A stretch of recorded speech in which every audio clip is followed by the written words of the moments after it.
I'm here with four very special people.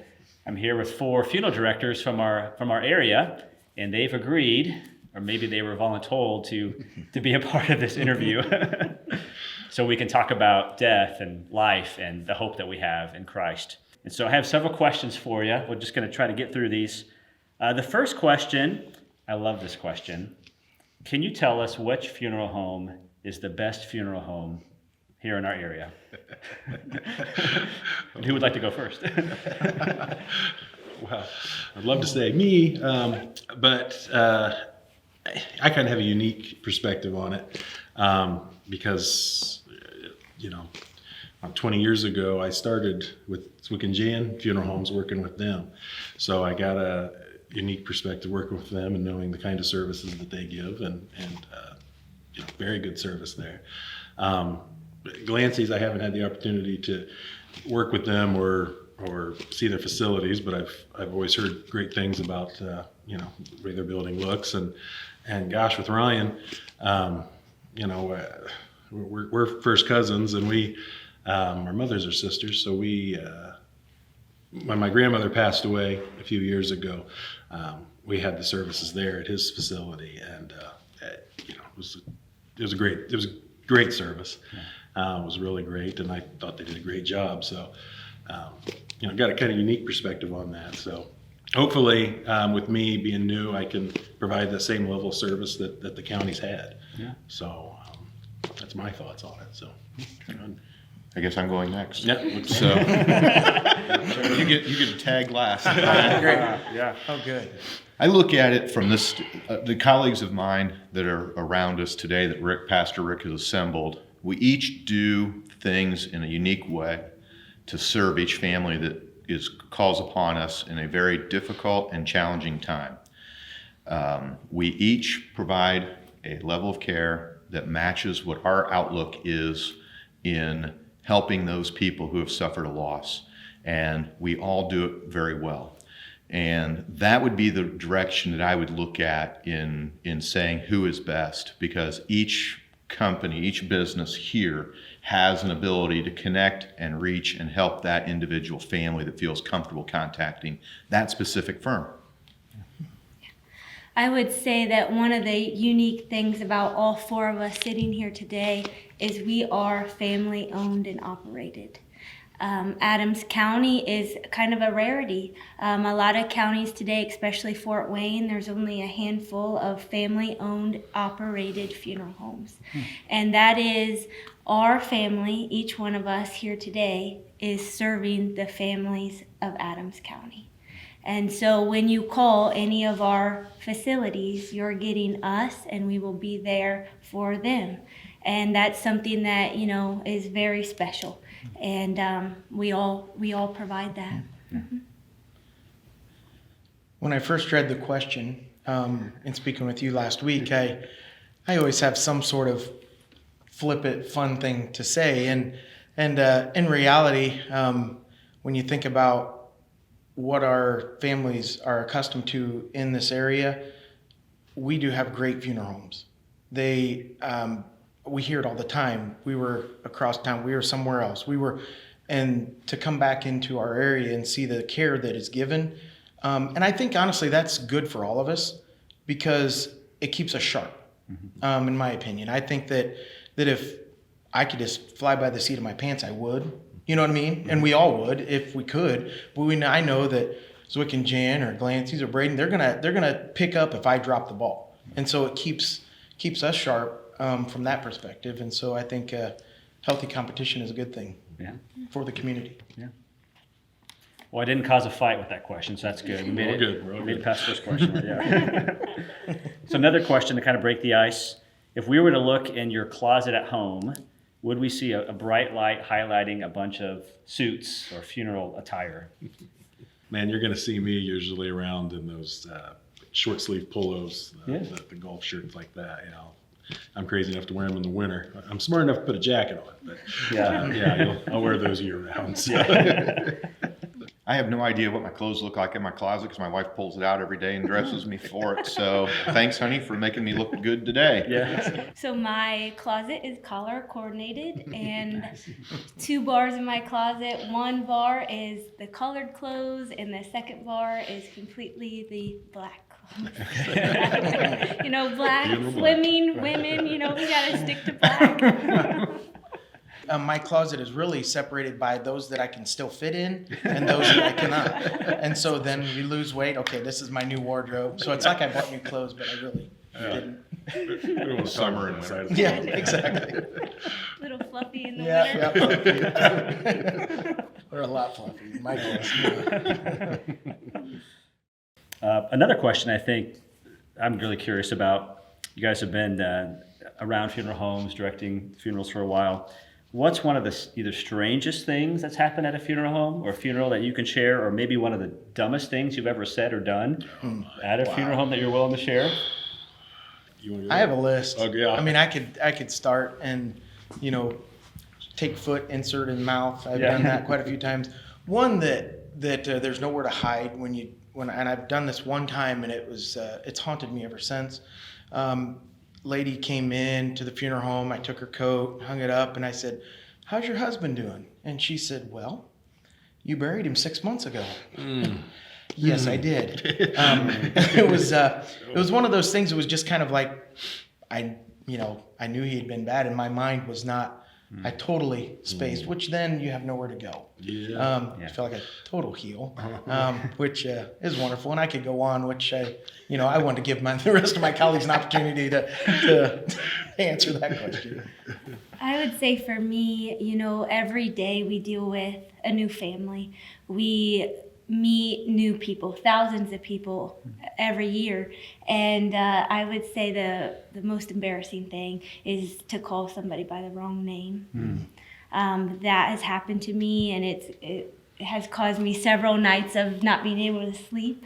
And it was just a split thing that I said, maybe her name was Michelle, and I said Nancy, and then I knew it was wrong, and I will never forget it. And so just being able to be on and to know the families you're serving, everyone in that family, whether it's even the 12 grandchildren that they have, making sure at that time that the names are very important, because you don't want to say the wrong thing and offend somebody when you don't mean to. Sure. Yeah.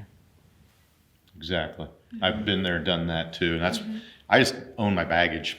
Sure. I just say I'm terrible with names.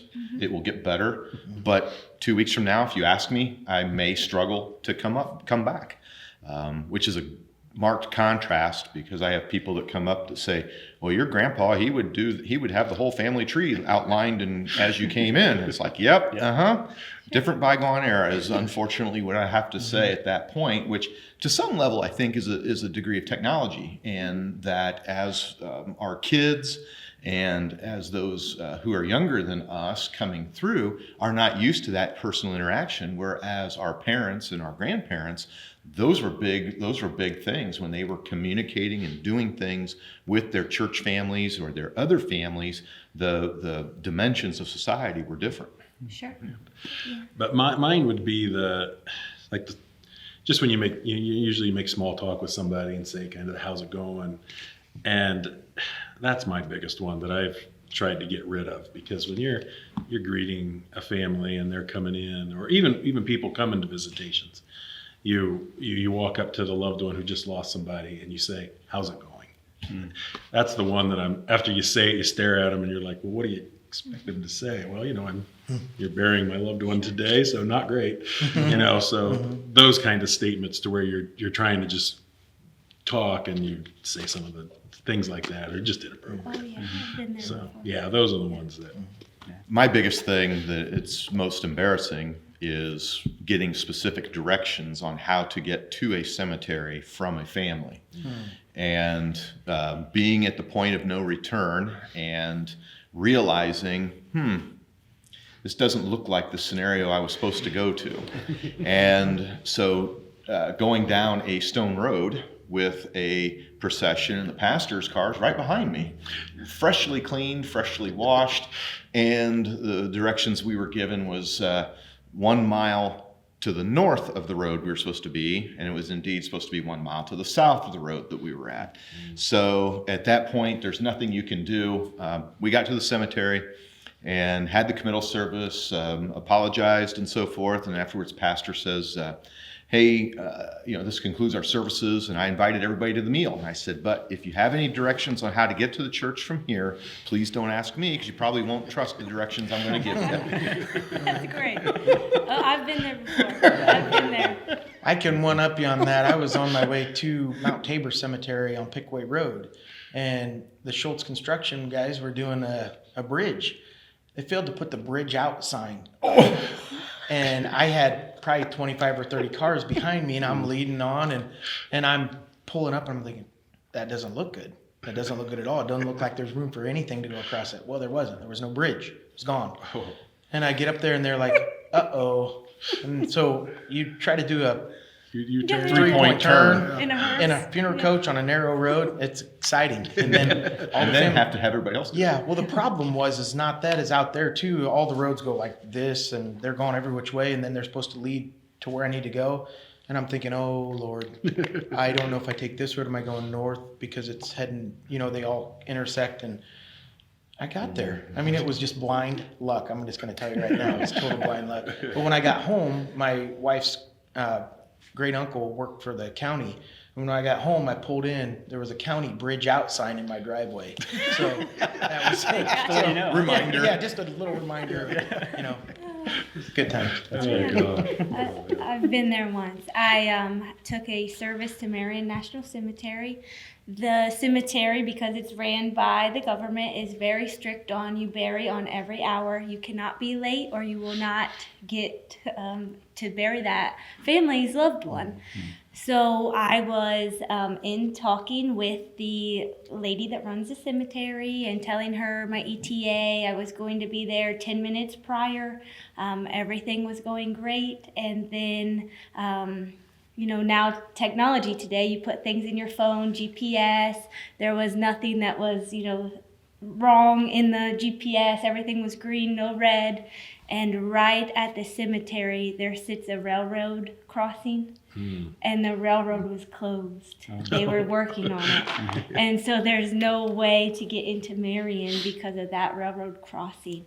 So thankfully, I actually pulled in 1 minute late, and everything was fine, but I was very nervous. Yeah, sure. And she was on the phone with me, kind of routing me through. So, yeah, I've been there. Yeah. Nerve-wracking. So the next question I have for you all is, why are you guys funeral directors? In other words, what got you into this line of work? Is it just a job? Is it more than a job? How would you answer that? And who would like to go first? I can. Yeah, it's. I'd say for me, it was more of a call to serve. My idea, I always thought growing up, is I would get into like law enforcement or, a career kind of like that, either law school or something like that, that I would stay in the community and be able to work and do. But then, the opportunity then came about and learned more about funeral service and realized that would just be the right opportunity for me. Honestly, if you ask my mom, she would take credit, I think, for me being in funeral service. She always said, you should do that. And at first I'm like, no. I did a survey in middle school. And you fill out, they're trying to get you ready for what classes to take and that sort of thing. And that was one that came up. And I thought, maybe there's something to that. And so I just decided, I'm gonna try to do that. And I actually saw my first embalming at Jaeger-Kirchhofer when I was 16. On a Saturday morning, Jerome Yeager called and said, hey, you want to come watch one? And so I did. And, it wasn't as bad as I thought it was going to be. And so that kind of just got the thing rolling. They weren't really in the place where they were hiring at that time. And Dave Haggard said, sure, I'll take you. And been there ever since. So, but it's definitely a calling, because I've often said, who in their right mind would do this on purpose? I mean, because, and I don't mean that sarcastic, because I love what I do. But it really is, it's a lifestyle. It's a lot of sacrifices, not only from us sitting here, but our families, that you're away from, that you just get up and leave in the middle of a supper or a birthday party or whatever it might be. you're called. It's time to step into action. And so, like I said, I love what I do. What got me into it, I really don't know. It's just like I've really not done nothing else, so I don't even know. It's kind of odd. Sure. So. Sure. Myself, I was born into this business. I like to say I've worked at the funeral home for 36 years. The day I was born, my very first memory, I could honestly say I remember I was probably 4 years old, and my dad would call home. We lived 2 blocks away from the funeral home, and he would call home and say, the family's gone for viewing, time to come up. And my mom and I would come up to the funeral home in our pajamas, and we would set up for the funeral the next day. And that would include putting out the chairs, cleaning the restrooms, doing everything to get ready for that next day. And that was, my life, and that's what I grew up in. And I chose a different path. I went to college and had a different life. I lived in New York City for several years after college, and I just wasn't being fulfilled. My cup was not running over with any amount of joy that my job at the time was giving me. And I thought, what can I do? And I always say that I was born with a servant's heart. And so I decided to come back to my family business, and went back to mortuary school. And the very first day at school, I thought, why didn't I do this a long time ago? Or why didn't I save my parents a lot of money going to this first? And so, I've been a licensed funeral director and embalmer now since 2012. I think that makes it my 10th year at the funeral home, and I couldn't see myself doing anything else. It's one of the most gratifying jobs that I think anybody could have. You get to help people. You get to be there for them. You get to see them at their darkest time and try to just make it a little easier. And that, to me, is all worth it. I'm doing something that's important, and I feel that deep down, and I couldn't see myself ever doing anything else. So I would say it was definitely a calling. I think Brayden, Ryan, and Shannon all had a lot of the same points that I'd have. It's a servant's attitude, a servant's heart. You look at the ability to assist and help people in sometimes their darkest hours, where they look to you for guidance. And it's very satisfying and rewarding. I think I can speak for all of us in that regard. When someone, that family, comes back and says, thank you so much for helping us do and be able to handle this burden that we had, and you gave us the direction that we could take in order to create an honorable way to remember our loved one, and give us answers and solutions to the problems that we were facing. And I look at that, like Shannon, I was born into the business. My grandfather and dad both did everything they could to keep me from the business. So it was built as a purposeful hurdle so that you were required to show an intent and a dedication to get that. One of my first earliest memories, just like what Shannon shared, was setting chairs, mowing the grass, doing those things. But above all else, I remember going to different places and seeing the idea and the concept of people's respect for grandpa and dad as they would be greeted on the street, anything of that nature, the immense respect that was shown to them. And I always look at that, wow, that's pretty special. And I'm going to base my age a little bit, or give away a little bit of my age now, but I can remember being as a kid running down. We had to live within, just like what Shannon was mentioning, you had to live in those days. You couldn't forward phones. You didn't have cell phones. You didn't have the technology that we do today. So you would have to designate when you would be around and where you were going to be. And in those days, we were also running the ambulance service. Pre-1976, a lot of people probably don't, younger people are not going to remember this, is that the funeral homes were also your ambulance service. And so we had to live within so many houses or a block and a half of the funeral home. And there was a day that I remember running down, chasing Dad down the side street because he was heading out on an ambulance call, and Mom's yelling out after me, chasing me, get back here, get back here. But to me, I was like, hey, he's going somewhere that's going to be interesting. I want to go too. and so that had to have been, and probably I was about 5 years old at that point in time. And so that part of the business has changed, but it was the same concept that you were serving and helping those other people in helping them in some capacity. And I still have people today that will come up and say, I remember your dad, he saved my life when I was in a motorcycle accident, or I was in a car accident, or some incident had occurred, a farm accident, any of those above. And I always just remember that. And like Ryan was saying, this is a different lifestyle, much like a pastor. And I see, looking at it from a macro sense, larger communities, urban communities, like Shannon was mentioning, independent versus corporately owned. In larger communities, larger metro areas, you're going to see that type of ownership structure in a business more frequently than you will in a smaller American rural area.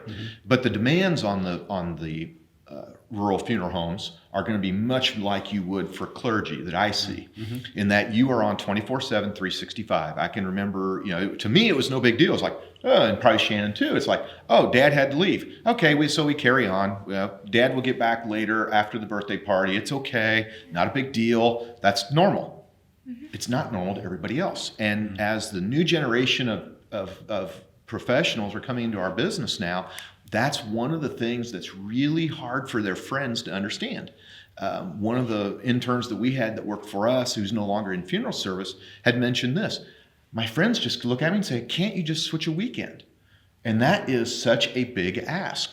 When you are looking and working where you work, and most of our schedules are probably on every other weekend or every whatever scenario it would be. But if you move one weekend off, and you move that, you may have to work 3 weekends in a row. And that could be 21 days, and that's a long period of time. And if you don't understand the business, you don't understand that aspect of it. And this intern had lost friends. They were like, we just quit calling her because she was never available.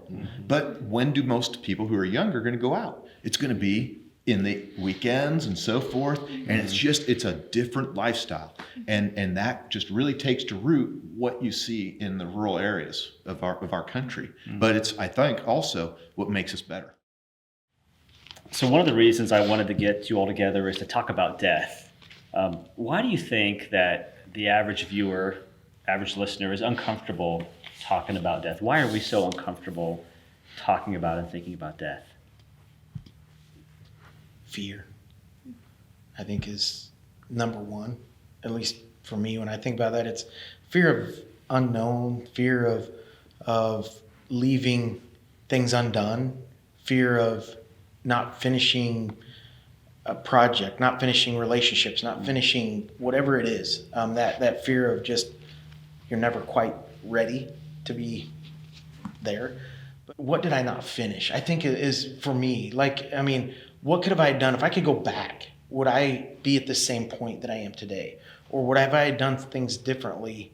Would I have witnessed to this person differently? Or would I have approached something differently? Would I have treated my spouse or my coworkers differently? There's all kind of things that we can go back and look at. So I think those are, for me, and I know that's kind of a weird answer to answer about death, but I think it's not finishing well in every aspect of our lives. I think is key. And I would say with that too, it's being unprepared. I think it's a big part of it too. Like that feeling you get. I did it too many times, but when I was in school and you have that test that day, and you know you're getting ready to take it, and you're like, man, I should have studied more for that. I should have done more. It's that anxious, nervous feeling of just not being prepared. And I think that's a big reason as well. Death is this abstract concept. I think we all look at it. It ties in with the idea of the fear. It just sits out there. It's out there. We're going to kick that can down the road. We don't want to deal with it. Just keep it on back out there. Because what do we as humans do if something hurts? We go away from it. Don't touch the hot stove. Why? It's hot. Oh, ouch. Now I'm going to stay away. I don't want to go near the stove now. So I don't want that. And I think a lot of it is, the thought of leaving your family, your loved ones, and that unknown. Even if you do have a very deep-seated faith, and where your loved one's going, and that you're going to see them one day, you don't know exactly what's going to happen because it is unknown. The World War II and then the folks that are born and raised up during the Depression, they know pain. They know what pain feels like. My generation, they want to run from pain. They don't want to experience that hardship, that feeling that no one wants to go through. No one wants to feel hurt. No one wants to feel pain. And that's what death does to everyone. No matter, how happy or you're celebrating someone's homegoing that lived 99 years old, a full life, it's still hard because you're not going to see that person again on earth. And I think that finality is always difficult, no matter if you're a believer or not. It's always difficult. Yeah. What's one way those watching can be prepared for death? Because you work with families and individuals all the time who are planning services and memorials. How can the average person watching be prepared? What's one thing you wish the average person watching would know about death and the funeral process to be better prepared for? I would say there's two major ways, in my opinion, that they can be more prepared. One is, I think what every funeral director will tell you, is the pre-planning process. Because when you make those pre-arrangements for your final wishes, it's a way to just face it a little more and take control of that. And I think going hand to hand with that is maybe working with an attorney, working with your estate, filling out your will, so you have a sense of that's taken care of in relief. Yeah. But I mean, the number one way that I think all of us agree would be, getting to know and giving your life to Jesus Christ. I mean, that's what better way to prepare and to give you that peace that the peace that God can give you is more the peace than any of us or any peace you can get on earth can have. So those two ways are, to me, is what really helps that idea of this scary unknown thing that we don't want to talk about. I would concur exactly with what Brayden said. The only last thing I would say is your power of attorney, especially, and making sure that if you have any conflict in your family, that you have a legal mechanism there, because it makes our job a tremendously easier if that legal side is covered in that respect.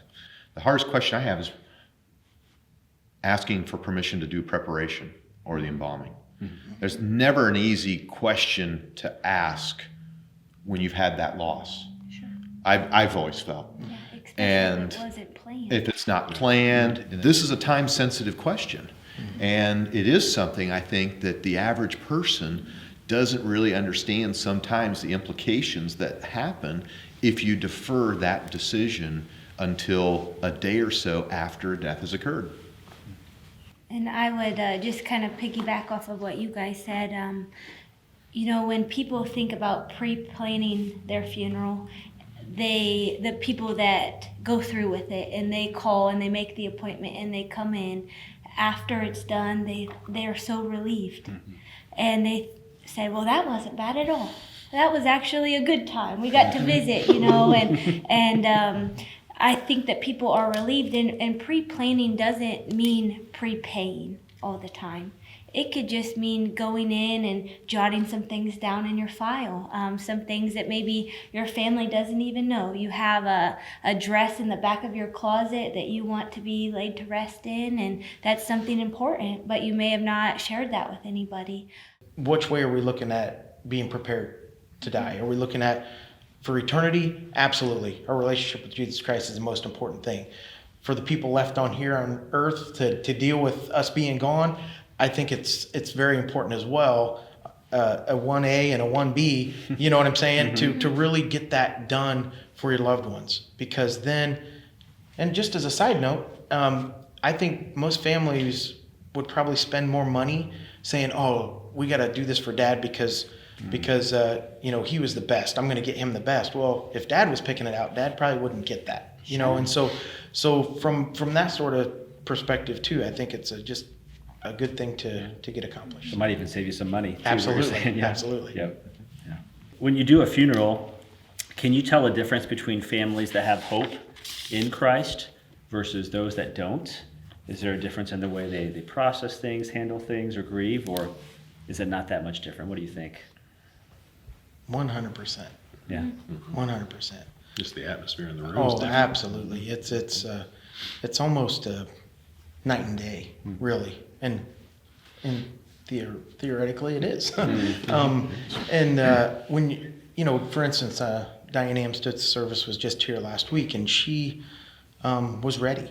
She knew it was coming, and she made sure that she was ready, and her life of service, and so when we came together to celebrate that, it was sad that she was gone, but at the same token, it was so neat to see the lives that she has touched and the legacy that she left behind for others to piggyback on and to grow from and to use, and I think that's what it's all about, as opposed to those that have no hope and they cling to that body or to that item that might have been their loved ones, that's what they're clinging to, and there's nothing there.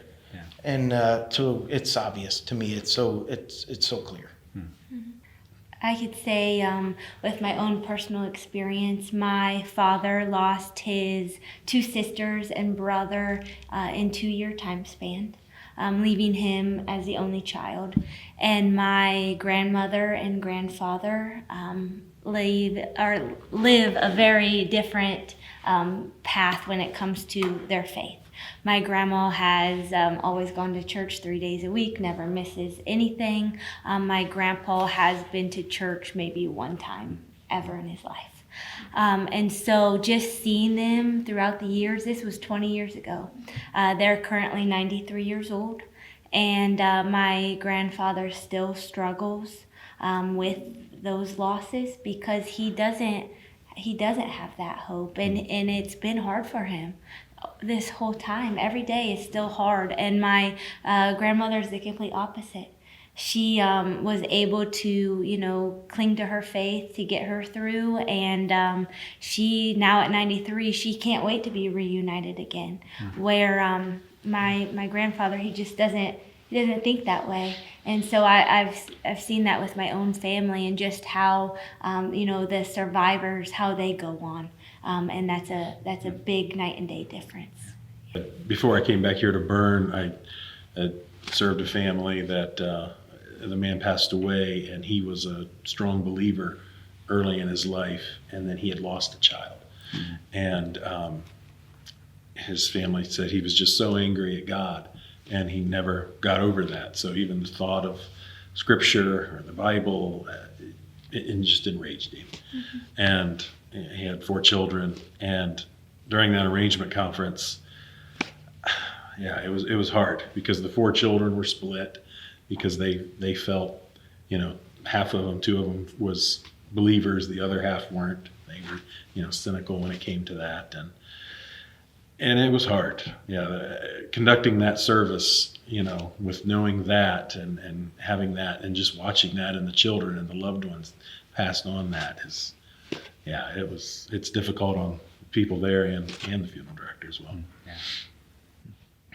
It's pretty much exactly what all 3 of you have said. There is a difference, definitely. The most stark, I think, is for those who choose burial at the cemetery when it's time to leave the cemetery. I don't use the word rudderless, because there's just this meandering idea of what do we do next? We don't know. Mm-hmm. And it's fine. Now the reality has really grabbed a hold, and they're staying now like, oh, we got to go home to an empty house, which everybody does, but there's a different way to go back to that empty house. Sure. Well, we're watching this around the Easter time. How does Easter and the reality of the bodily resurrection of Jesus, we believe that Jesus rose from the grave, never to die again. How does that provide hope for families, for those watching who have lost a loved one and who are grieving? When I hear the word hope, I think of the old hymn, "My hope is built on nothing less than Jesus' blood and righteousness."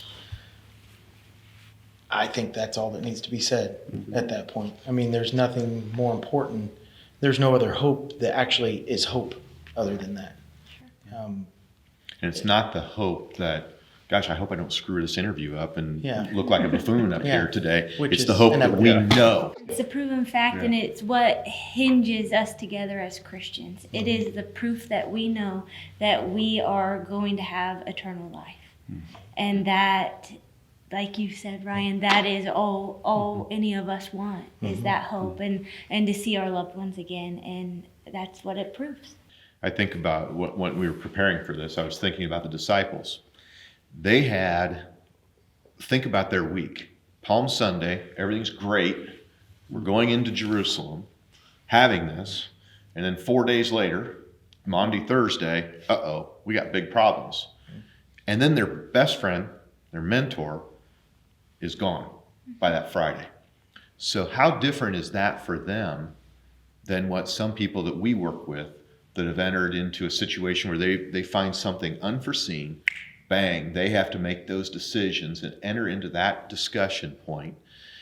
The benefit that we have is we know the outcome. They didn't, even though they were told how many times, hey, I'm going to be back. What'd they do? They went and hid. They were hiding. They were scared. And and then the rest of the story, so to speak, is on today being Easter, that you're presenting this and playing this for everybody to remember that.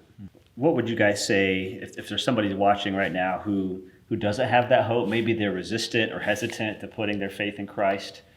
What would you say to them? How could you encourage them to have that hope? I would say it's never too late. The last breath that you take on this earth, that's all that the Lord wants, is for you to accept Him.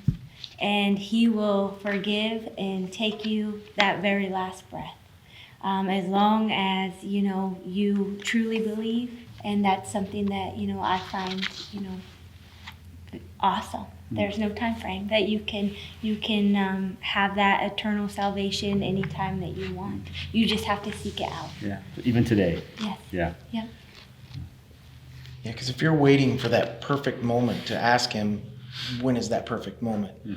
Do you got to be wearing the right clothes? Do you got to be in the right frame of mind? He will meet you where you are. He will meet you when you're lowest. He will meet you on the mountaintop. He will meet you where you are at that point. And that's what's so great about it. I mean, it's not like a preparation that we have to do. It's just, Lord, I'm ready. That's all. Yeah. You think about who's the father of lies. That's Satan. And what did he do in the garden? He went to Adam and Eve and said, you can be like God. And so the purpose for that is to build everybody up. So when Satan pulls that rug out, you're now left with despair. You're left frustrated. You have no hope in what is coming with the resurrection. And that's just exactly what Satan wants. And he just does it just a little bit at a time, not taking big punches, big swings, just a little bit at a time, undermining what you believe in, how to give you anything, just to lead you to that path of despair. But Revelation 2:10, be faithful unto death, and I'll give you the crown of life. I mean, those are the things that Christ gives to you. So keep that in mind and encourage yourselves. And I encourage you, if you're in that position, as all of us would, talk to your pastor, talk to a pastor, someone again, connect with that, because there is the answer to that despair that you may have. Well, when I thought that question, I got the verse from the Bible where it talks about, where it says, brothers and sisters, we do not want you to be uninformed about those who sleep in death, so that you do not grieve like the rest of mankind, who have no hope. For we believe that Jesus died and rose again, and so we believe that God will bring with Jesus those who have fallen asleep in him. So those scriptures there, I think, sums it up to where, I mean, there is hope. We have that reassurance. Well, one of the things that we're dealing with right now is there's a lot of people grieving right now, and you minister to people and families that are grieving. So what's maybe one piece of advice or encouragement you would give to somebody who's watching that's grieving right now? How can they heal? What's the process for that? I think that in itself is a tough question, but I also think by asking the question, you're almost saying like there is a perfect way to do so, and there's not. Everyone is different. And I think that actually is one of the big problems. People look around and they say, well, this person lost their son and they seem to be doing okay and I can't get out of bed.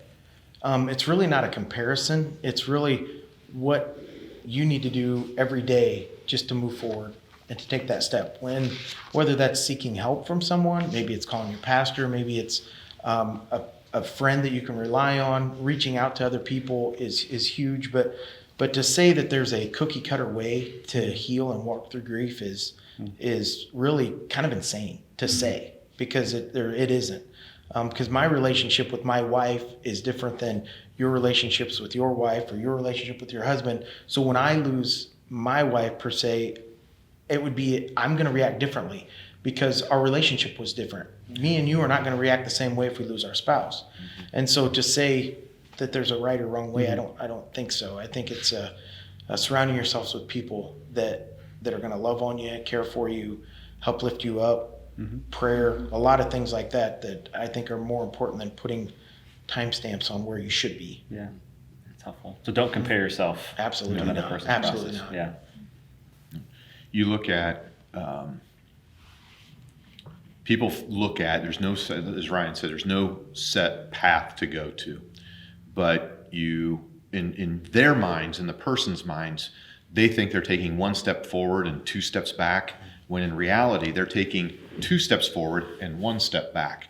It just doesn't seem to progress as quickly as what they may want. But above all else, for anybody that is grieving now and they're looking for any type of hope or anything of that nature of what they can do to go forward, it's what they feel comfortable with. But the one thing that we all know is that Jesus is not going to leave you alone. God is not going to desert you. And I paraphrase Pastor Daling when I say the last words of Jesus on earth's earth can be summarized by your 5 fingers on your hands. I am always with you. And if you can take that with you and use that as your guide to help remember that even though you may feel alone in this journey to this new normal that you're going to be coming into, you still have not only Jesus there with you, but also your church families. And if you don't belong to a church, you can get that kind of guidance if you know somebody who goes to a church. Encourage them, get involved, ask about that guidance and that hope that we all have. Sorry. I heard it once said, and it stuck with me, for people grieving, that what grief really is an unexpressed love. So with your loved ones not here, so you can't show them in that way how you love them, and you can't convey that to them. So it's a way to look at it that way, that you really are it's just an unexpressed love. So hopefully at time you can see it, that what it is, and to look at to others who are still here, that there is that way to express that love to them, that there's still time to do that and to have that in your life. I would say with grief, there's no timeline. There's no normalcy. It does look different for everybody, whether you lost someone a year ago or 40 years ago. It could still feel like yesterday, 40 years from now. And as long as you have that support system, you have somebody that shows up for you, whether that looks like just sitting with you while you lay in bed, whether that looks like talking about it, or whether that looks like your friend coming over and talking about their life, and you get to kind of escape what you're going through, and you just say, hey, for a minute, can you just tell me what you're doing today? Because my day doesn't look the best, and I want to just get out of, this feeling. Whatever that may be, grief is something that everybody deals with. Every single person, one day or another, is going to feel that way. And I just think it is how you surround yourself with others, really. Because when you're down and you're falling down and you're in that type of state in that morning, you need people to lift you up, or you will not get up sometimes. Well, one question I have on here, a lot of people watching are also walking with people who are grieving, or want to know how can they help someone who's grieving, because God has called us to that too, as ministers of the gospel. So what advice would you give to someone who's watching that may be trying to help someone who is grieving in their family or friend or coworker? What would you say to them? Little things. Just Okay. a card, a text, a phone call, just maybe even just sitting and letting them talk. I mean, little things. Trying to fix where they're at never works, but just walking with them, hearing them, understanding where they're at, I think is key. As you know, you interviewed Tim and Val Somerset last year for this similar thing, and Valerie works for us, and she has said it many times that sometimes just that little note or a text or something goes a long way, because sometimes it feels like that people have forgotten, maybe that people don't care. And I know that's not true, and she does too, but it's just those little things that kind of just are that encouragement for the time is always important. I would say definitely showing up, whether the person that's going through a loss says that they don't need anything, still go. Mow their yard, give them supper on their table, do their laundry. Things that they may not ask, because I think in our profession, because we serve so many families, we always tell our families, if you need anything, call us. And if they did call, we would do anything for them. The problem is when people really need something, they don't want to ask. So if you have those close friends that just never leave your side, whether you want them there or not, I think as the weeks go on, the months or years go on, you'll be very grateful that they were there and they were helping with the little things. And then I also, something that a family has shared with me before was they were so blown away that people remembered on the anniversaries. So the date is so special to them, they don't forget it. They don't forget. And so if you're going to send them a card or a text message, and you think that this might be, it's going to hurt their feelings more, or they're going to, remember. Well, they're going to remember forever. And they want their loved one to be remembered. They want you to say their name, to talk to you about them and their memories. And so I think, sometimes us as humans, we feel like we might say the wrong thing, and that's never good. So I think sometimes people are hesitant to reach out because they're afraid if they say the wrong thing. But I think as long as you're there and you show up for someone, that's all you could do. Yeah, I would say the same things as, when a person loses someone, the time leading up to the visitation and the service, it's some crazy days for them. There's so much going on. People are concerned about them, checking in, and they have the service, and then once the service is over, life's supposed to go back to normal. You're supposed to go back to work, but you're still grieving. And I think a lot of times family and friends may go back to their life too, thinking they're going back to their life as well. So I think the things you guys said, just checking in with them after that, because it's easy to lose contact with those people once the service is over. But for family and friends to keep reaching out afterwards, showing that they care, things like that, it goes a long way. I can't add anything any different than what you all said. It's all perfect. I was just going to say, when you ask who's the best funeral home, what we all are the best at is going above and beyond, or we wouldn't be open. Our doors wouldn't be open if we did not go above and beyond for every family, if we didn't leave Christmas Day, with our kids to go serve a family, because, we put all of our families first. We have to, or we wouldn't be sitting here with you. Well, this is kind of a related question. What keeps you going in this line of work? You work with people, you work during crisis. How do you avoid burnout and keep going? Because there's probably people watching that over the last couple of years that work with people feel similarly, maybe in a different line of work. What keeps you going? What can motivate others to keep going too? It's a real good question. It really is, because it really is easy to allow yourself to get burnout in a job like this, but I think it's perspective. Why am I doing this? What's the end game? Am I here to accumulate stuff? Am I here because I like to wear suits? Is it what's my goal? And I think if our goal is to serve others and to do our best to give that family the best send-off for their loved one that you can give them, I think then that solidifies what we do and doesn't allow you to get burned out.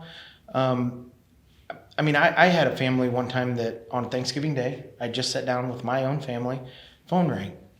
I get up, I go, and this family apologizes to me. Their 20-something-year-old son had passed away, and they were apologizing to me for calling me away from my own family, and that hit me. It really did, because they don't get to sit down at the table then with their loved one, and I do. When I'm done, I can warm up the turkey, okay? But they don't. And that was many, many years ago. And that really honestly has stuck with me a ton. I continually tell myself that, this family doesn't get to sit down at the table when they get home, and I do.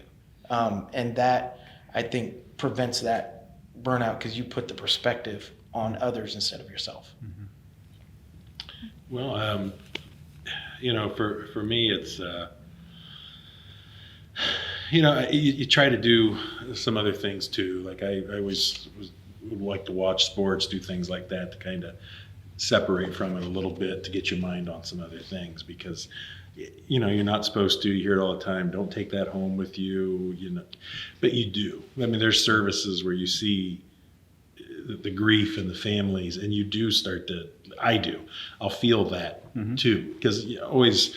The best thing that I could ever do was put myself in somebody else's shoes and think how I would react. So I then want to treat them that way as well. And your heart bleeds for them, when they go through that, or losing a parent or losing a loved one.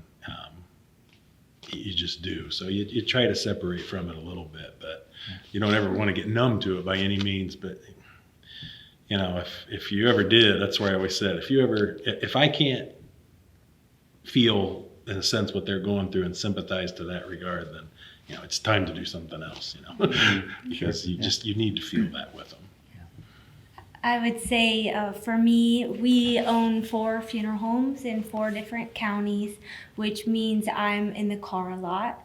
So something I've recently started to do was listening to podcasts, just motivational podcasts, or buying a book off of Amazon.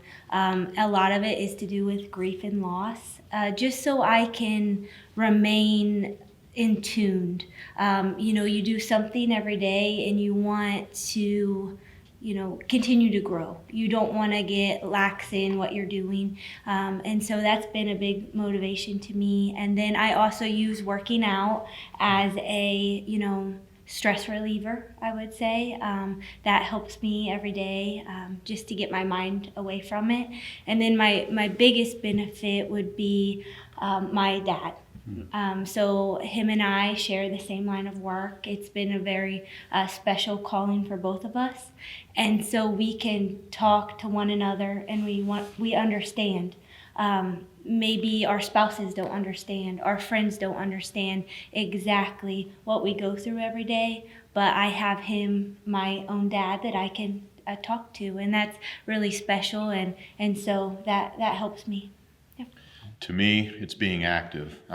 If anybody has known me, Mrs. Teamy, hyper, don't sit still, will not sit still for very long. Walking very fast, go, go, go, go. That's how I keep sane to some level, because at that point, you are again trying to help as many people in those times, like Ryan said, and what Brayden's intimated, in that you are doing something for people who are not going to have that opportunity to do that with their loved one again. And that's a very powerful way to look at what we do, because that's so true in what and how we can't inwardly look at ourselves and say, oh, poor woe is me. How about woe is the other individual here who you are going to be helping? To disconnect, I like listening to sports talk, specifically Colin Cowherd. I think he makes lots of practical commentary on sports that can be applied to your everyday life, and to like what Shannon mentioned about trying to grow and do things in ways that can help you in your own personal life. Mm-hmm. That can be a plus all the way around also. Mm-hmm. Yeah. And I have a thumb to prove it. I'm an amateur woodworker, so that anybody, I've always been told anybody who's a good woodworker eventually has something that goes wrong. Battle scar. Yeah. Well, one question I have is a COVID question. Has COVID changed funerals and what you do? And if so, how has it changed? How have things been different over the last couple of years? COVID for me, was not the greatest of timings. I mean, I had just opened up here in Berne, and then COVID came in right after. So it was just such there's so many unanswered questions not to know. What is it going to be? How long is things going to last? So I, kind of took a step back to see all what would happen with it. So it impacted me there, but no, I think, for services and for right at first when it happened, I mean, we had services were only about 10 people at the most, and those kind of things. So those restrictions aren't there as much, but that's my 2 cents. So. I would say for me and my family and our business, COVID definitely has been the worst time for me, as being a funeral director now for 12 years. I think this would be the hardest time, and the reasons behind that is one, when you're serving a family and they call upon you, you do whatever you can to make that as easy as possible that time. They may request, who knows what. They're requesting all kinds of things, and we're all doing everything that we can to fulfill those requests, to be there for them. And COVID was the first time in my life that I had to tell a family no. I've never said those words. I've never said, no, you cannot do this. And I guess I could talk about my dad today since he's not here. It's the best time to. We are in 4 communities, small towns, one stoplight towns. We did say no for a short time.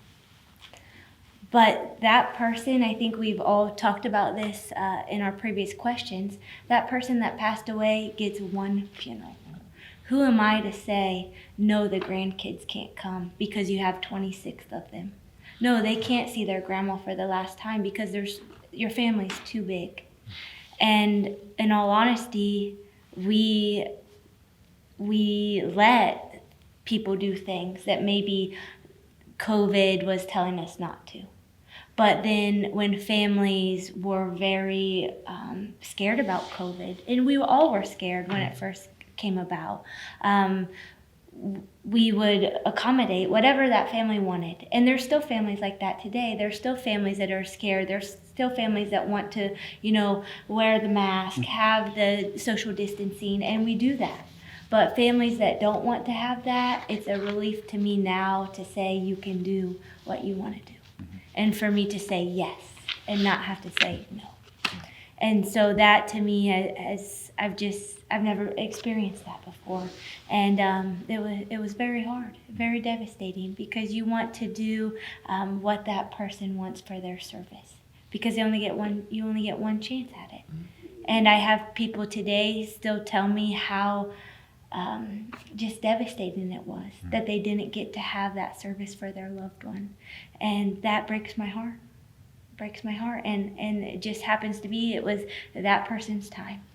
And that person's time was to be called home during COVID. And it'll never be fair to the family, but I hope one day, you know, they can see the reason behind it all. But I couldn't agree more. That was beautifully said. I mean, honestly, that's kind of a lot of what I was going to say, is that the family side of it is, you know, because our hands were tied in a lot of ways on what we could and couldn't do. Now, there was ways to work around it. We would just stay open longer. We'd give them more opportunities. There's ways that you know, as a profession, I think you try to accommodate as best you can. But when it comes down to when it's over and they're looking at it like this just didn't feel fair. It didn't feel like I really got a chance to even say goodbye or let someone come and express their sympathy to me. And I think that was the biggest hole. Coming to see your loved one and say your goodbyes is one step, but also allowing others to come and love on you and let you know that they care, I think was a step that was missing. And I think it's carried over into people being scared to come back to church. I think it's carried over to our visitations and funerals are still smaller than they were. And so it's still affecting, I think, to this day, in my opinion. And I think that's, I understand, I do. But also I think it's more devastating than people realize, because people need each other. We need each other, you know, and Scripture says, forsake not the assembling of yourselves together. I mean, there's a reason for that, because we need each other. And so that, I think, is going to be a long-lasting effect of this pandemic. So, I think in much the same way as what you guys have mentioned, from it created, and I felt that pre-pandemic, we were on a path where there was less emphasis and value being placed on recognizing the need to be together. And we were going down in that regard with church, with funerals, with gatherings. There was new dynamics that were becoming present. And I think COVID absolutely instantaneously said, oh, hey, this is important. And guess what? When you don't have that choice to do it, that's not cool. And we don't like that. And I think more than anything else, we had several instances where there was fear of the whole situation. The family decided we're just going to meet at the graveside and that's it. We're not going to do anything beyond that. And they don't want to see the individual. They don't want to do that. And we had more than one occasion, and we would try and give that guidance to that family to say, are you sure you don't want to come in? We can work around these guidelines. We know how to do this, because that was the other piece that COVID brought. You had to be flexible. You had to be creative. Yeah. You had to do this. And if you could be creative and flexible, you have drive-by visitations. And the funniest story I always thought is we had people that called us and said, you don't know how to spell. I'm like, what do you mean you don't know how to spell? Yeah, it's by is B-Y. Why you have the E on it? And it's like, okay, you missed the point. Drive by with the E is you're saying bye to the, you know, but those were creative ways that you had to do it. But we had more than one occasion where the family would say, we do not want to see them because we just don't want to. And our grandkids aren't going to, and no one else will. And then 3 days later, they get a phone call and say, is it possible to have my grandkids come in? One of them said they want to see grandma now again. And it's like, yes, it is possible. But the really challenging part was, and I think we can all attest to that, under the guidelines that were being given to us, you had to schedule it so much more tightly at that point in time, because you may already have another family or two that were speaking for a time frame that was already in that area. And we wanted to be careful for our staff at the early side, because you're trying, as managers, you were trying to say, okay, we don't want to put our elderly staff in harm's way either, nor ourselves, because ultimately, and quite frankly, if any of us came down with it, it's a much greater burden to be able to maintain and care for anybody else that would be wanting to contact us. So I think there was a lot of different dynamics that were there. Technology, you had to be, if anything else, you had to be technologically sound. Doing Google Meet or Zoom meetings with people from around the country or around the world was now almost a requirement. Much like the church, we're doing this today for what purpose? For technology. And if it wasn't for that technology, we wouldn't be able to do that. And so, but I think all that technology, the one thing that I see from a state and a regional area, it does not replace what Ryan and Shannon and Brayden were all saying, that personal interaction. Technology cannot replace that personal interaction. You preaching on Sunday to an empty congregation on a on YouTube or any other channel does not replace that coffee time afterwards or that time after the service or before the church service. Amen, brother. Preach it. Yeah, that connection. Yeah. Are there any final thoughts? Anything you wish you would have said or wanted to add? Any good funeral jokes to add? Anything you want us to know related to any of these topics, or something we haven't covered yet? Probably, I don't know if I can speak for everybody on this, but one of the things that I would ask for the people as they are, if they are calling us and doing things, like we've all said, we will do everything that we can in our powers to execute a plan that is focused on what that family wants. But there's going to be times, and I think we've all been there, and I'll be the first to admit it, that you have to say we can't do this because we've got something else already on our mind. It might be a personal doctor's visit. It might be something else that is in there, and work with us. That would be the biggest thing that I would say, because just like there's events that happen in our lives that sometimes we can't necessarily navigate and change, nor change that. Just like in the pastor's office, I see more now because of I've heard this more from pastors saying, "Hey, I've got this going on in my life or in the church that can we do it at this time?" Be open to that too, from that standpoint. I know I'm on a limb saying that, because you're not supposed to say that in a perfect world, but at the same time, we've all said it in varying degrees today, that we do all have our families and things like that are important to us also, and it does sometimes create those conflicts that we can work together, we can solve that. I would just say, if anybody in the congregation has questions that we could help them with at any time, we're a phone call away. That's what we're here for. Anything, even if you think it's silly, it's probably a very common question. We appreciate all that you guys do. And please, if you're watching, take them up on this. If you have questions, reach out to them. They're going to be here for you during some of your most critical time in your life. And if you have questions about hope and in Christ, please let me know, let any of us know. We'd be happy to talk with you further. So, Absolutely. Thank you guys.